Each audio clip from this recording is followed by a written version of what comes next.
আসসালামু আলাইকুম এভরিওয়ান। তো সবাই কেমন আছেন? আশা করি সকলে ভালো আছেন।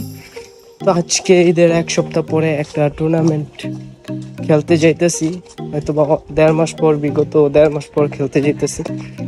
কেমন খেলবো তা তো জানি না, তো সবসময় চেষ্টা করি ভালো খেলার জন্যই। তো আমাদের এলাকা থেকে টিম রাখছে আমাদের এক ছোট ভাই।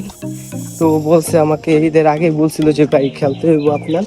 তো আমাদের এলাকার যারা আমার থেকে ভালো খেলবে, হয়তো ওরা এখন খেলে না, তো যার কারণে আর কি আমাকে বলছে আমি যাইতেছি খেলতে। আজকের খেলাটা পড়ছে আমাদের আরিয়ল ক্লাবের সাথে। তো ওরাও ভালো খেলে অনেক, আর ওরা সবসময় প্র্যাকটিস করে। তো সবাই ভিডিওটা দেখতে থাকেন, তো আপনাদের সাথে দেখা হবে ডাইরেক্ট মাঠে গিয়ে। বন্ধু আকাশ চলে আসছে, তো আমরা সবাই মিলে গাড়িতে করে যাই। মাঠে যাওয়ার পরে দেখলাম মাঠটা যেহেতু বিলের ভিতরে ছিল, অনেক রোদ ছিল, আর হচ্ছে এই জায়গার মাটিটা অনেক শক্ত। তো আমাদের টিম মেম্বার সবাই চলে আসছে, কিছুক্ষণ পর আমরা মাঠে নামি। তো আমাদের কপালটা খারাপ ছিল, যার কারণে ম্যাচটা 1-0 গোলে হেরে যাই।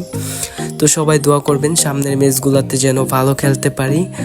আল্লাহ হাফেজ, সবাই ভালো থাকেন। নেক্সট ভিডিওতে আপনাদের সাথে দেখা হবে।